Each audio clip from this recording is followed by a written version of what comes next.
میرے 4 بچے ہیں، چاروں کی آنکھیں خراب ہیں، یلو ہیں، میسج آیا ہے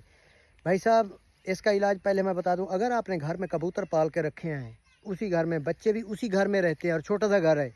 تو اس کی بیٹھوں سے جو ہونے والا بیکٹیریا وہ آنکھوں پہ اثر انداز ہوتا ہے، تو کبوتر سائڈ پہ کر لیں۔ میں یہ نہیں کہتا کبوتر نہ پالیں، سائڈ پہ رکھیں، بچوں سے دور رکھیں، اس کی وجہ سے آنکھیں خراب ہوتی ہیں بچوں کی۔ دوسرا،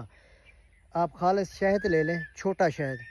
ایک ایک قطرہ شہد کا آنکھوں میں 4-5 دن ڈالیں بچوں کی آنکھوں میں، انشاءاللہ آنکھیں صاف ہو جائیں گی۔ باقی ایک چیز میں بتا دوں، اگر آپ نے کبوتر رکھے ہیں گھر میں تو یہ سائڈ پہ کر لیں، بے شک آپ کسی ڈاکٹر سے بھی مشورہ کر لینا، آئز والے سے، تو اس سے جو ہے نا کبوتروں کی جو بیٹھیں ہیں اس سے جو بیکٹیریا نکلتے ہیں آنکھوں پہ کافی اثر انداز ہوتا ہے اور اس سے آنکھوں کی الرجی ہوتی ہے، تو یہ زیادہ تر اٹیک بچوں پہ کرتا ہے، تو احتیاط کریں، خیال کریں۔